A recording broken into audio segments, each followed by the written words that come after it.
Masked men racing through the desert in armored trucks, bodies hanging from bridges, entire neighborhoods too afraid to speak.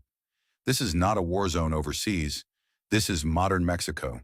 And somehow, criminal organizations became powerful enough to rival the government itself. Today, cartels control billion-dollar drug routes, corrupt politicians, police forces, and entire towns. But they didn't begin as armies. They began as smugglers. And the story of how they evolved into one of the most powerful criminal networks in history starts decades ago. This is the entire history of cartels and how Mexico lost control. In the early 1900s, small groups in rural Mexico grew marijuana and opium in the mountains. At first, the trade was small, but by the 1970s, drug demand in the United States exploded. Mexico became the perfect route for smuggling narcotics into America. And where there is huge demand, there is huge money. Traffickers realized bribing officials was easier than fighting them. Police, politicians, and border agents were paid off. Corruption spread through the system.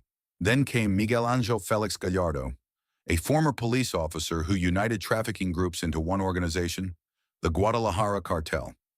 For the first time, the drug trade operated like a corporation. There were territories, supply chains, armed security, and political protection.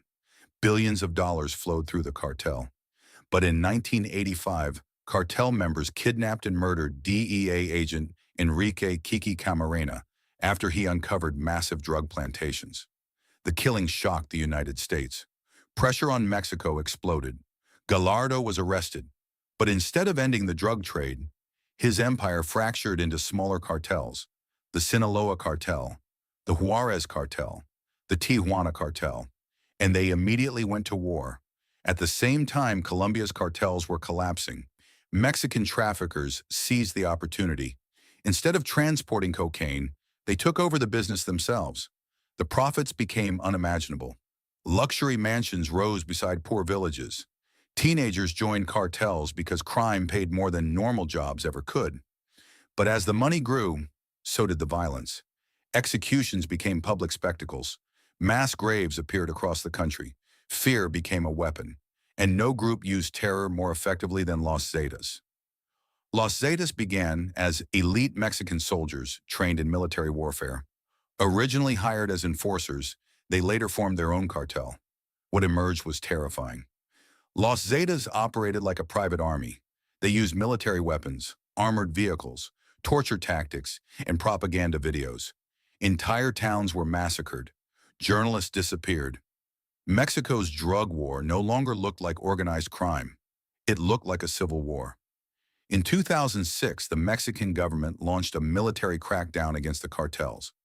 Soldiers flooded cities. Helicopters patrolled the skies.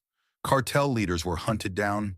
At first, many citizens supported the offensive, but the violence only escalated because destroying one cartel created a power vacuum, and new groups rushed in to replace it. The country splintered into violent factions fighting for territory and smuggling routes.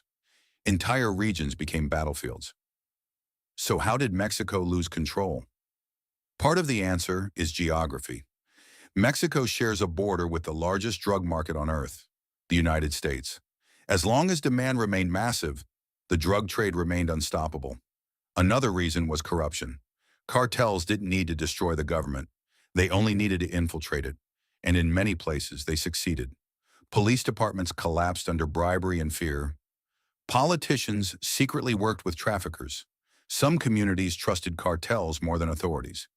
Then there was poverty. In neglected regions, cartels became employers and providers.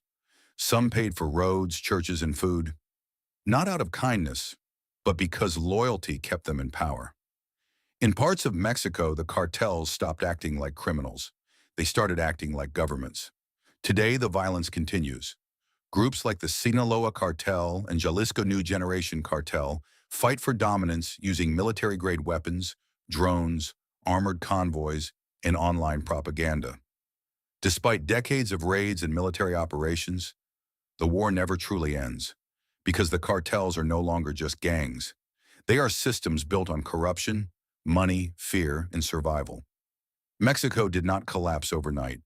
The cartel crisis was built slowly, through inequality, through corruption, through foreign demand, and through generations of violence. And until those forces disappear, Mexico's war may never truly end.